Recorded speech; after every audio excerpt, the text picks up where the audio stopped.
Hi ladies, I'm Aoife from Women's Health Dublin.ie. In this video I'm going to talk to you about functional rehab postpartum and how we're going to aim to get back to the sports we love or back to running or getting back into kind of higher level classes.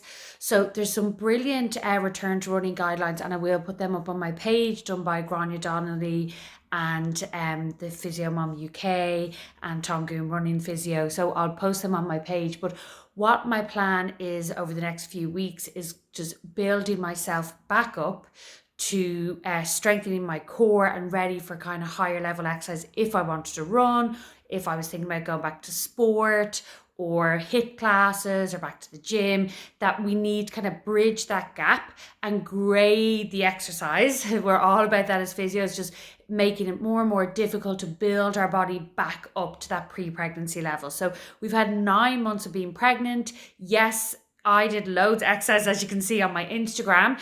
And, the evidence says that if you're active during pregnancy, you do get back to fitness or strength quicker, more quickly after pregnancy. But still, we are not what we once were, Obviously, during pregnancy, our tummy muscles are really stretched out. So they're not working very well. We haven't run for most of us in a few months. So that's not just a fitness thing. Our legs might be a little bit weaker. Our arms might be weaker. So yeah, with my yoga and my bump room classes, I've definitely maintained some strength, but I definitely haven't gained strength. And I'm sure I'm a bit weaker than I was before pregnancy. And then we have our baby and we're, exhausted, most of us, and we're injured to a point after labor. And then we're lifting this little bundle of joy around with us everywhere we go. And that's tough on the body. So we want to really get fit again and build our strength. If you have pain, go and see your physio.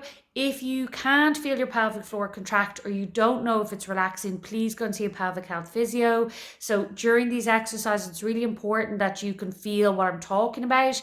And if you can't, you need individual help to go and get an assessment and someone go through with you in person and not just over the internet.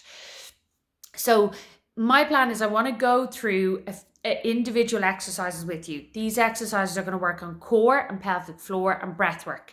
And every couple of days, I'm going to post a new exercise. So if you want to kind of come along with me during this journey to get back to fitness, I'd like you to practice each one of these exercises separately. So maybe for a couple of days, you're going to aim to do that exercise 3 times a day if you can, and then we'll move on to the next exercise. And then hopefully in a couple of weeks, if Maisie starts napping in the mornings, I'm going to start doing like a 15-minute live every morning at around 9:15 and just combine exercises. So do different exercises every day for 15 minutes total. And hopefully I'm going to do that from maybe 8 weeks to 12 weeks postpartum, or even 6 weeks to 12 weeks, just depends on how Maisie's doing. I'm picking the 9:15 because my little boy being Montessori, so any of you at home with other kids, older kids, maybe they'll have gone to creche by then or Montessori or school. And if you have a little baby, usually they nap the best in the morning. So they'll wake up and then go back to bed within an hour and a half. So around that 9:15, most of us should have kids napping, unless you have a 2-year-old. Then good luck. No, joking. So just going to go through the muscle groups first, okay? So I'm going to stand up now. The main muscle groups we're looking at are glutes, bum muscles, okay? So during pregnancy, we're going to stuck in that backward lean. That's how definitely I am. Tummy muscles don't work very well, so your back muscles are compensating and your hips push forward. So the glutes can tend to be contracted and gripping, but not necessarily strong. Tummy definitely gets weak, okay? So we're all stretched out, our diaphragm's not moving so well, so the tummy muscles aren't working as well as they usually would. Then we have pressure down on the pelvic floor, so just the weight we're carrying inside here, a couple of stone at least, that weight pushing down our pelvic floor, lengthening out the pelvic floor. And then we've talked about it before, our diaphragm isn't moving up and down the way it should do during pregnancy and because of baby's position. So that really affects the tummy muscles, the pelvic floor muscles, they're all working together. So in these exercises that I'm going to be doing, the focus will be on the breath work, on the pelvic floor contraction, on the glutes working, on the inner thighs, abductors working, on the tummy muscles working, and everything working together. okay? And so sometimes that can get a little bit confusing and you're thinking about a lot.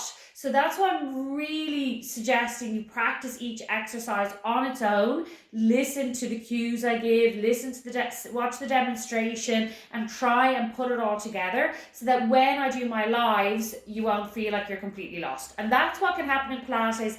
Do you know how many patients I've seen over the years that have done Pilates for years, but they don't know what neutral pelvis is. They don't know how to contract their transverse, so abdominis. So sometimes I'm wondering, what have you been doing in that Pilates class? So Pilates, it's really all about the technique.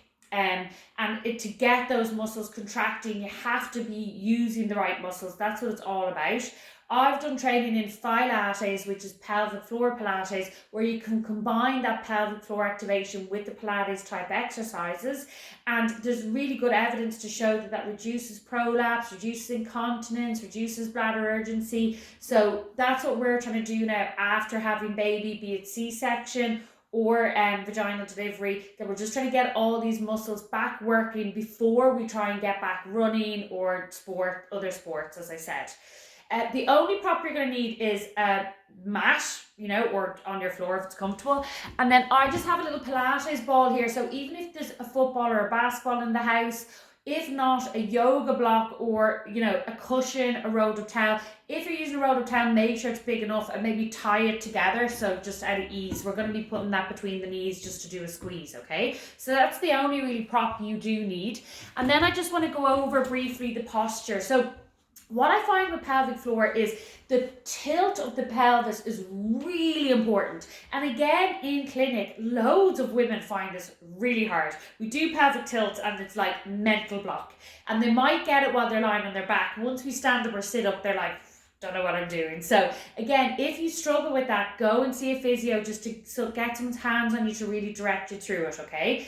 I did a brilliant course with Joanne Effeston, an amazing physio a few years ago, and she used a really nice analogy for this area, and it's the bell, okay? So if you imagine this ribcage diaphragm is a bell, right? Inside you have the clapper, okay? We want the clapper to hang straight down into our pelvis. So if our clapper hangs to the left, we're going to lean to the left, use the obliques more. If it hangs to the right, we're going to use this oblique more. If it hangs to the front, and we tilt our bell forward, then we're going to be rounding at the back. And if we push the clapper backwards into our back, we're going to be opening up at the front. So now our tummy muscles are getting longer, our back muscles are getting shorter, so our back's going to work harder. In this way, the back muscles lengthen, so they're not working very well, and the tummy muscles contract. So we want everything to work together, okay? Also want to keep length, so imagine there's a balloon floating on top of your head, opening everything up. So again, after pregnancy, we could have been in this position, we could be in this position.